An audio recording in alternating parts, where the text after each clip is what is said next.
اگر آپ کو میری یہ ویڈیو پسند آئے تو like comment and share subscribe کرنا مت بھولیے۔ السلام علیکم معزز ناظرین، جیسا کہ آپ لوگ جانتے ہیں ہم پڑھ رہے ہیں سیرت نبوی صلی اللہ علیہ وآلہ وسلم، لیکن شروع کرنے سے پہلے میری آپ سب سے گزارش ہے کہ ایک دفعہ نبی کریم صلی اللہ علیہ وآلہ وسلم پر درود شریف پڑھ دیں اور اس کے بعد جہاں بھی نبی کریم صلی اللہ علیہ وآلہ وسلم کا نام مبارک آئے وہاں پر درود شریف ضرور پڑھیں، اور اگر آپ درود شریف نہیں پڑھ سکتے تو کم از کم صلی اللہ علیہ وآلہ وسلم ضرور کہیں۔ تو چلیں شروع کرتے ہیں۔ اس کا باب نمبر 98 ہے جس کا نام ہے مکہ کی طرف کوچ۔ انہوں نے سوروں سے پوچھا وہ خط کہاں ہیں؟ اس نے قسم کھا کر کہا میرے پاس کوئی خط نہیں۔ آخر اسے اونٹ سے نیچے اتارا گیا، تلاشی لی گئی مگر خط نہ ملا۔ اس پر حضرت علی رضی اللہ تعالیٰ عنہ نے فرمایا میں قسم کھا کر کہتا ہوں رسول اللہ صلی اللہ علیہ وآلہ وسلم کبھی غلط بات نہیں کہتے۔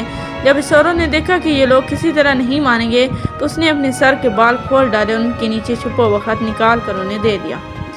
بہرحال ان حضرات نے خط لا کر حضور اکرم صلی اللہ علیہ وسلم کی خدمت میں پیش کیا۔ خط حضرت حاطب بن ابی بلتہ رضی اللہ تعالیٰ عنہ نے لکھا تھا، اور اس میں درج تھا کہ اللہ کے رسول صلی اللہ علیہ وسلم نے جنگ کی تیاری شروع کر دی ہے اور یہ تیاری ضرور تم لوگوں کے خلاف ہے۔ میں نے مناسب جانا کہ تمہیں اطلاع دے کر تمہارے ساتھ بھلائی کروں۔ حضور صلی اللہ علیہ وآلہ وسلم نے حضرت حاطب رضی اللہ تعالیٰ عنہ کو طلب فرمایا، انہیں خط دکھایا اور پوچھا حاطب اس خط کو پہچانتے ہو؟ جواب میں انہوں نے عرض کیا اے اللہ کے رسول میں پہچانتا ہوں، میرے بارے میں جلدی نہ کیجیے، میرا قریش سے کوئی تعلق نہیں، جبکہ آپ کے ساتھ جو مہاجرین مسلمان ہیں ان سب کی قریش کے ساتھ رشتہ داریاں ہیں، اور اسی وجہ سے مشرک ہونے کے باوجود وہاں موجود ان کے رشتہ دار محفوظ ہیں، انہیں کچھ نہیں کہتے، لیکن چونکہ میرے ان سے رشتہ داری نہیں اس لیے مجھے اپنے گھر والوں کے بارے میں تشویش رہتی ہے۔ میری بیوی اور بیٹا وہاں پھنسے ہوئے ہیں، سو میں نے سوچا اس موقع پر قریش پر یہ احسان کر دوں تاکہ وہ میرے گھر والوں کے ساتھ ظلم نہ کریں، اور بس اس خط سے مسلمانوں کو کوئی نقصان نہیں پہنچ سکتا۔ قریش پر اللہ تعالیٰ کا قہر نازل ہونے والا ہے۔ ان کی بات سن کر حضرت صلی اللہ علیہ وسلم اپنے صحابہ رضی اللہ تعالیٰ عنہ سے فرمایا تم نے حاطب کی بات سنی؟ انہوں نے سب کچھ سچ سچ بتا دیا، اب تم لوگ کیا کہتے ہو؟ اس پر حضرت عمر رضی اللہ تعالیٰ عنہ نے عرض کیا اللہ کے رسول مجھے اجازت دیجیے کہ اس شخص کا سر کرم کر دوں کیونکہ یہ منافق ہو گیا ہے۔ حضرت صلی اللہ علیہ وسلم نے ارشاد فرمایا اے عمر یہ شخص ان لوگوں میں سے ہے جو غزوہ بدر میں شریک ہوئے تھے، اور عمر تمہیں کیا پتہ ممکن ہے اللہ تعالیٰ نے اہل بدر سے یہ فرما دیا ہو کہ تم جو چاہے کرو میں نے تمہاری مغفرت کر دی ہے۔ نبی کریم صلی اللہ علیہ وسلم کا یہ ارشاد سن کر حضرت عمر رضی اللہ تعالیٰ عنہ کی آنکھوں میں آنسو آ گئے۔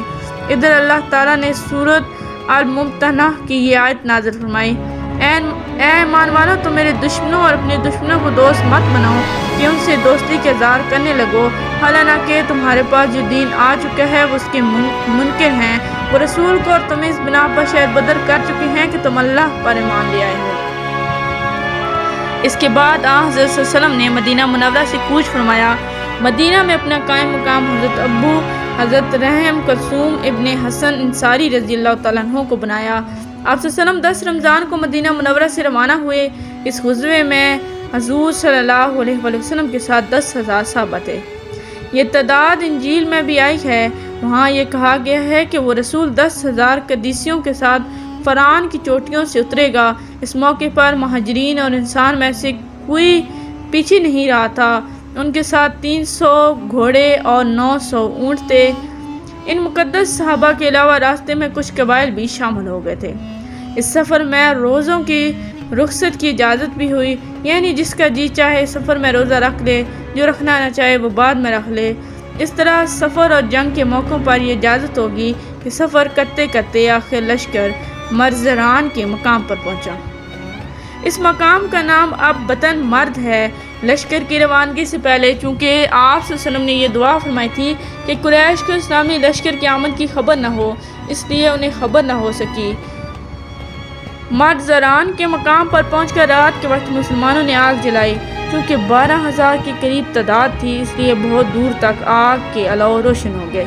جس وقت یہ لشکر مدینہ منورہ سے روانہ ہوا تھا اسی وقت آپ صلی اللہ علیہ وسلم کے چچا حضرت عباس رضی اللہ تعالیٰ عنہ مکہ سے ہجرت کر کے مدینہ منورہ کی طرف روانہ ہوئے تھے۔ تاکہ نبی کریم صلی اللہ علیہ وسلم کے پاس پہنچ کر اسلام قبول کرنے کا اعلان کر دیں، لیکن نبی کریم صلی اللہ علیہ وسلم سے ان کی ملاقات راستے میں ہی ہوگی۔ یہ ملاقات مقام حجفہ پر ہوئی۔ حضرت عباس رضی اللہ تعالیٰ عنہ یہیں سے آپ صلی اللہ علیہ وسلم کے ساتھ چل پڑے۔ انہوں نے اپنے گھر کے افراد کو مدینہ منورہ بھیج دیا۔ اس موقع پر اللہ کے رسول صلی اللہ علیہ وسلم نے ان سے فرمایا، اے چچا، آپ کی یہ ہجرت اسی طرح آخری ہجرت ہے جس طرح میری نبوت آخری نبوت ہے۔ یہ آپ صلی اللہ علیہ وسلم اس لیے فرمایا کہ عام طور پر مسلمان قریش کے ظلم سے تنگ آ کر مدینہ منورہ ہجرت کرتے تھے، لیکن اب آپ صلی اللہ علیہ وسلم مکہ فتح کرنے کے لیے تشریف لے جا رہے تھے، اور اس کے بعد تو مکہ سے ہجرت کی ضرورت ہی ختم ہو جاتی۔ اس لیے آپ صلی اللہ علیہ وسلم نے یہ فرمایا کہ یہ آپ کی اسی طرح آخری ہجرت ہے جس طرح میری نبوت آخری ہے۔ آپ صلی اللہ علیہ وسلم کے اس فرمان سے آپ صلی اللہ علیہ وسلم کے بعد نبوت کا دعویٰ کرنے والوں کا مکمل طور پر رد ہو گیا۔ ختم نبوت زندہ باد۔ اور بے شک ہمارا ایمان ختم نبوت پر ہونا چاہیے۔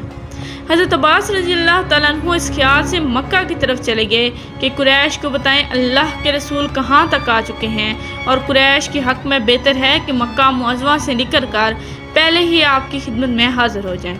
ادھر یہ اس ارادے سے نکلے، ادھر ابو سفیان، بدیل بن ورقہ اور حکیم بن حزام حضرت صلی اللہ علیہ وسلم کے متعلق خبریں حاصل کرنے کے لیے نکلے، کیونکہ اتنا ان لوگوں کو اس وقت معلوم ہو گیا تھا کہ حضرت صلی اللہ علیہ وسلم نے لشکر کے ساتھ مدینہ منورہ سے کوچ فرمایا ہے، لیکن انہیں یہ معلوم نہ ہو سکا تھا کہ آپ صلی اللہ علیہ وسلم کس طرف گئے ہیں۔ اب جو یہ باہر نکلے تو ہزاروں جگہوں پر آگ روشن دیکھی تو بری طرح گھبرا گئے۔ ابو سفیان رضی اللہ تعالیٰ عنہ کے منہ سے نکلا، میں نے آج کی رات جیسی آگ کبھی نہیں دیکھی، اور نہ اتنا بڑا لشکر کبھی دیکھا۔ یہ تو اتنی آگ ہے جتنی عرفہ کے دن حاجی جلاتے ہیں۔ جس وقت ابو سفیان نے یہ الفاظ کہے، اسی وقت حضرت عباس رضی اللہ تعالیٰ عنہ وہاں سے گزرے۔ انہوں نے الفاظ سن لیے، چنانچہ انہوں نے ان حضرات کو دیکھ لیا اور ان کی طرف آ گئے۔ حضرت عباس رضی اللہ تعالیٰ عنہ بھی حضرت سفیان کے دوست تھے۔ ابو حنظلہ، یہ تم ہو؟ حضرت عباس رضی اللہ تعالیٰ عنہ بولے۔ ابو حنظلہ ابو سفیان کی کنیت تھی۔ ہاں، یہ میں ہوں، میرے ساتھ بدیل بن ورقہ اور حکیم بن حزام ہیں۔ تم کہاں ہو؟ جواب میں حضرت عباس رضی اللہ تعالیٰ عنہ نے کہا، اللہ کے رسول صلی اللہ علیہ وسلم تمہارے مقابلے میں اتنا بڑا لشکر لے آئے ہیں، اب تمہارے لیے فرار کا کوئی راستہ باقی نہیں رہا۔ ابو سفیان یہ سن کر گھبرا گئے اور کہنے لگے، اب قریش کا کیا ہوگا؟ کوئی تدبیر بتاؤ۔ یہ سن کر حضرت عباس رضی اللہ تعالیٰ عنہ نے کہا، اللہ کی قسم، اگر حضرت صلی اللہ علیہ وسلم نے تم پر قابو پا لیا تو تمہارا سر قلم کرا دیں گے، اس لیے بہتر یہی ہے کہ میری خچر پر سوار ہو جاؤ تاکہ میں تمہیں حضرت صلی اللہ علیہ وسلم کی خدمت میں لے جاؤں، تمہاری جان بخشی کرا لوں۔ حضرت ابو سفیان فوراً ہی حضرت عباس رضی اللہ تعالیٰ عنہ کے پیچھے خچر پر سوار ہو گئے۔ حضرت عباس رضی اللہ تعالیٰ عنہ اور ابو سفیان اس جگہ سے گزرے جہاں حضرت عمر رضی اللہ تعالیٰ عنہ نے آگ جلا رکھی تھی۔ حضرت عمر رضی اللہ تعالیٰ عنہ نے انہیں دیکھ لیا، فوراً اٹھ کر ان کی طرف آئے، پکار اٹھے، کون اللہ کا دشمن؟ ابو سفیان۔ یہ کہتے ہی حضرت عمر رضی اللہ تعالیٰ عنہ نے نبی کریم صلی اللہ علیہ وسلم کی طرف دوڑ پڑے۔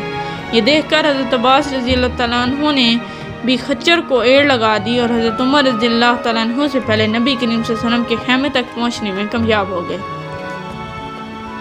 پھر جلدی سے خچر سے اتر کر خیمے میں داخل ہو گئے۔ ان کے فوراً بعد حضرت عمر رضی اللہ تعالیٰ عنہ بھی خیمے میں داخل ہو گئے اور بول اٹھے، یا رسول اللہ، یہ دشمن خدا ابو سفیان ہے۔ اللہ تعالیٰ نے اس پر بغیر کسی معاہدے کے ہمیں قابو عطا فرمایا، لہٰذا مجھے اجازت دیجیے کہ میں اس کی گردن مار دوں۔ مگر اس کے ساتھ ہی حضرت عباس رضی اللہ تعالیٰ عنہ نے فرمایا، اے اللہ کے رسول، میں نے پناہ دے چکا ہوں۔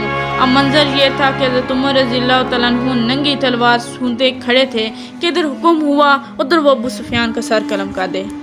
دوسری طرف حضرت عباس رضی اللہ تعالیٰ عنہ کہنے لگے، اللہ کی قسم، آج رات میرے علاوہ کوئی شخص اس کی جان بچانے کی کوشش کرنے والا نہیں ہے۔ اب تک کے لیے اتنا ہی، ملتے ہیں اگلے باب میں، تب تک کے لیے اللہ حافظ۔ Please like, subscribe and share our channel and press the bell icon for more videos.